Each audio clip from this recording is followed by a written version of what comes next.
The words encryption and decryption are quite familiar to us. You might have already come across these technical words in this video series, as well as in your daily life. What is encryption and why is it needed? By the end of this video, you will also understand the magic that prime numbers play in encryption and decryption technology. How do our messages travel through the internet? There is a local internet service provider communicating with a regional service provider, followed by a network service provider, and then the final destination.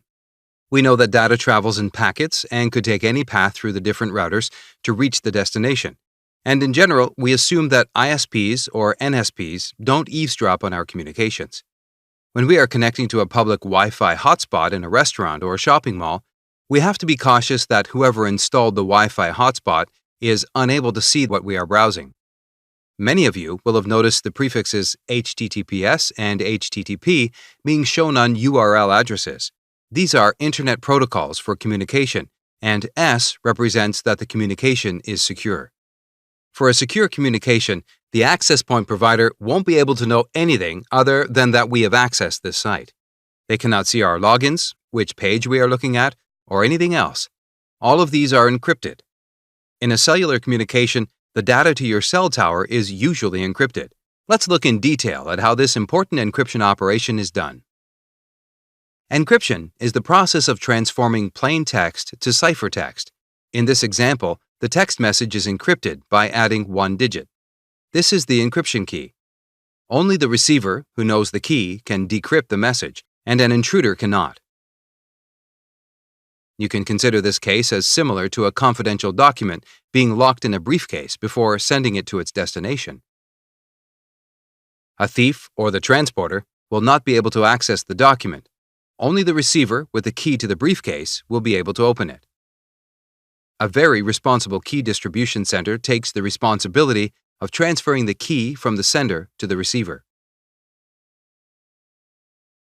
If the receiver uses the same key to open the suitcase, it is called symmetrical encryption. If the opening key is different to the locking key, the encryption method is called asymmetrical. However, what if the key itself is stolen?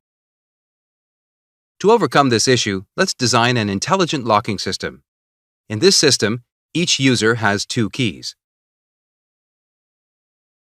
The user submits one of his keys to the key distribution center. It means this key is publicly available. Let's call this a public key. However, nobody shares the other key. This is private to each of the users. The most interesting part of this new system is the lock. The lock can be closed with any public key, but the same key cannot open the lock. To open it, you have to use the corresponding private key. No other user's private key or public key will be able to open this lock.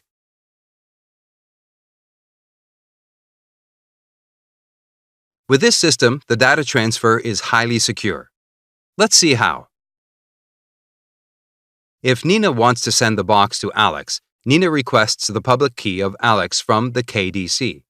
The KDC shares the public key with Nina, and she locks the box. After transportation, only Alex will be able to open the lock, because only he has the private key. This system is highly secure because Alex hasn't shared his private key with anyone. In the digital world, we can build the same system. Here, this hello message is encrypted with Alex's public key and sent. Only Alex's private key will be able to decrypt it back, and only Alex will be able to do that. Now let's examine one peculiar property of the new lock. We have already seen that a lock, closed with a public key, can be opened only with the corresponding private key. Can these two keys have a random shape? Even if such a lock exists, it cannot have a random shape. The shapes of the keys have to be connected in some way. One example of such a connection is shown here. Similarly, in the digital world, the keys we saw earlier should be connected, otherwise the algorithm will not work. An efficient connection between these keys is that they are derived from the product of two prime numbers. In the previous example, we saw that the public key of Alex was in fact the multiplication of two prime numbers. The private key of Alex was one of the factors of this public key. The algorithm we have seen is just a representative one. In actual algorithms, prime numbers are not directly used to produce public and private keys. A popular algorithm used in the private-public method is called RSA. Let's see how RSA uses two prime numbers to generate private and public keys by using an animation.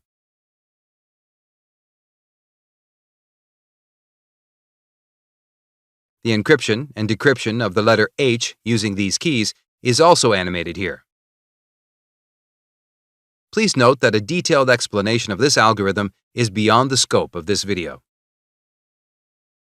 Now, you might have a question in your mind. Why are we using only prime numbers and not any other numbers? The process of finding out the factors of a number is known as factorization. A hacker always uses some brute force method to factorize the numbers involved. Thus, he can find out the private key. The factorization algorithm works quite fast when the factors are not prime numbers. However, if the factors are prime numbers, the algorithm is quite slow, especially when the prime numbers are big. This way, the hacker will struggle to get your private key from the RSA algorithm using brute force. You must not get the impression that the asymmetric encryption method, such as public-private key cryptography, has superseded symmetric encryption methods. One major issue with the asymmetric encryption method is that it is very computationally intensive. We have already seen in RSA that the algorithm will prevent a brute force attack only if the prime numbers are huge. This means if we use RSA directly, it will cause a significant time delay in exchanging data. One clever remedy for this problem is the symmetric encryption systems like Advanced Encryption Standard, AES, which are widely used today. In such systems, using public-private key cryptography, a key is exchanged as the very first message. This key is known as a session key, and it is a symmetric key. Using this symmetric key, the two parties can continue their remaining data exchange without further key transfers.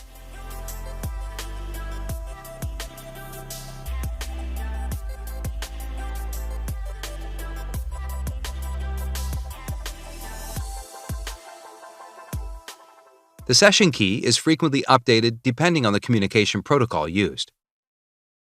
For example, in WhatsApp, for every message there is a new session key. In HTTPS, it may be for a certain period or until the session ends. The key size for a public-private key is around 2048 bits, and the encryption and decryption takes more time when compared to symmetric systems, which employ key sizes of around 256 bits. The messages encrypted by the 256-bit symmetric key are no less secure than the 2048-bit asymmetric key system and are less computationally intensive. The public-private key approach also creates a way to authenticate a message. Authentication means that Alex has to make sure that this message is from Nina. For this, Nina encrypts the message with her own private key. Now, Alex can decrypt this message with Nina's public key and can make sure that the message is from her, because only Nina has her private key. Here, Nina is said to have signed the message and not encrypted it, because anybody can decrypt the message. We hope this video has given you some great insights into encryption and decryption. Please support our educational services by clicking the Help button. Thank you.